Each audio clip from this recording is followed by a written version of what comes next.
నమస్తే అండి.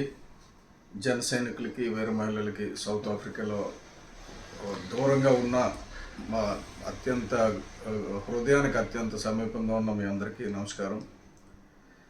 ఏ దేశమేగినా ఎందుకు ఆలిడినా పొగడరాని తల్లి భీముని భారతిని నిలుపరాని జాతి నిండు గౌరవం అని చెప్పి రాయప్రోలు సుబ్బారావు గారు రచించిన గేయం ప్రతి భారతీయుడి గుండెల్లో, ప్రతి తెలుగువాడి గుండెల్లో ముఖ్యంగా నిరంతరం మెదులుతూ ఉంటుంది.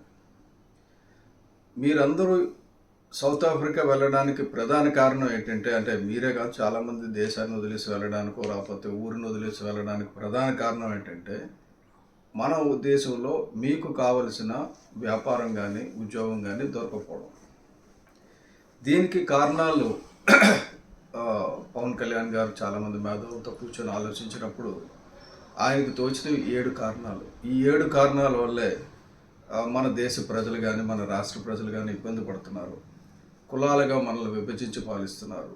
కులాల మధ్యన ద్వేషాలు, మతాల మధ్యన అనైక్యత, అలాగే భాషలు. ఇది హిందీ మాట్లాడినని తమిళ వాడు, తమిళ్ మాట్లాడినని హిందీ వాడు, ఒక దేశంలోనే భాషల మధ్య కొట్లాట. అలాగే సంస్కృతులు, విభిన్న సంస్కృతులు, సంస్కృతుల మధ్యనే లోపించిన సమైక్యత. ఇంకా అవినీతి అయితే విచ్చలవిడితనంగా అయిపోయింది. అంటే ఇదివరకు ఎవరైనా అవినీతి చేస్తే, భర్త అవినీతి చేస్తే అది తెలిస్తే భార్య ఇంట్లోకి రానిచ్చేది కాదు. బిడ్డ అవినీతి చేస్తే తెలిస్తే తల్లి ఇంట్లోకి రానిచ్చేది కాదు. అటువంటిది ఈరోజు అవినీతి చేయకపోతే మనుషులు ఇంట్లోకి రానిచ్చే పరిస్థితి రాకుండా మన ధర్మం దారి తప్పింది, గాడి తప్పింది. వీటన్నిటికీ తోడు నిరంతరం పర్యావరణ విధ్వంసం, కాలుష్యం, వాయు కాలుష్యం, జల కాలుష్యం, భూగర్భ కాలుష్యం, సముద్ర కాలుష్యం, ఆఖరికి కల్చర్ కూడా కలుషితం అయిపోయింది, రాజకీయాలు కూడా కలుషితం అయిపోయినాయి.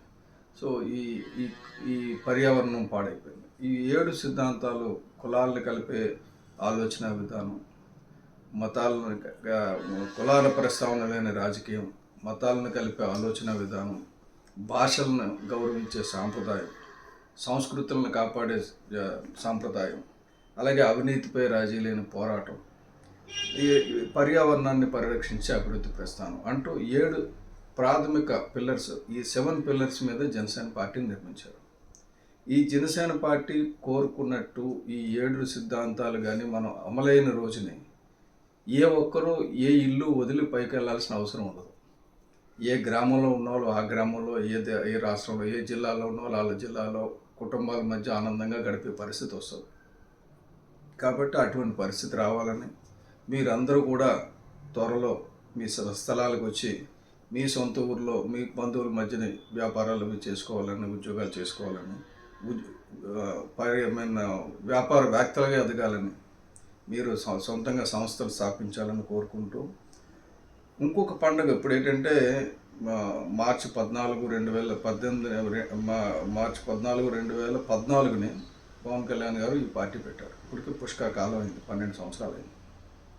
ఈ 12 సంవత్సరాల్లో కొంత పురోగతి కనబడుతుంది. ఎందుకంటే పవన్ కళ్యాణ్ గారు ఉప ముఖ్యమంత్రి కావడం, పర్యావరణ శాఖ మంత్రి కావడం, అన్నిటికంటే ముఖ్యంగా పంచాయతీరాజ్లో ఆయన 13,328 పంచాయతీల్లో ఒకేసారి గ్రామ సభలు పెట్టడం, గ్రామాలకు రోడ్లు వేయడం, ఇవన్నీ చేసి ఆయన ఒక్క శాఖ చాలా బాగా నడుస్తుంది. ఆయన మంత్రిగా ఉన్న శాఖలు బాగా నడుస్తున్నాయి.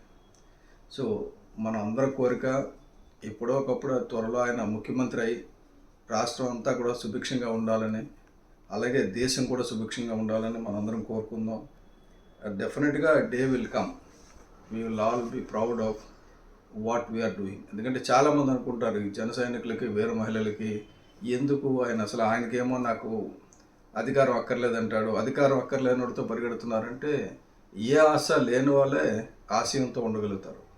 మనకున్నది గొప్ప ఆశయం, అది పవన్ కళ్యాణ్ గారికి ఉన్నది గొప్ప ఆశయం. చాలామంది ప్రజలకు అది అర్థం కాదు.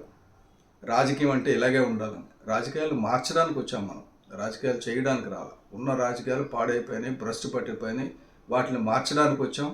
వాటిని మార్చి మీ అందరినీ తిరిగి స్వదేశాలకి గౌరవంగా రప్పించి ఇక్కడ స్వదేశంలో మనం పెద్ద పండుగలు చేసుకుందాం. మీకు ఇప్పుడు ఈరోజు జరగబోయేది జనసేన ఆవిర్భావ దినోత్సవం ఒక పండుగ అయితే, ఇంకొక 5 రోజుల్లో ఉస్తాద్ భగత్ సింగ్ రిలీజ్, అది మరో పండుగ. ఆ తర్వాత మనకి ఉగాది ఇంకొక పండగ. ఇక మొత్తం 3 పండగలు ఒకే వారంలో ఉన్నాయి మనకి. So let us enjoy, let us celebrate and best wishes to Jana Sainiks and వేర్ మైలర్స్ of South Africa. All the best. Thank you.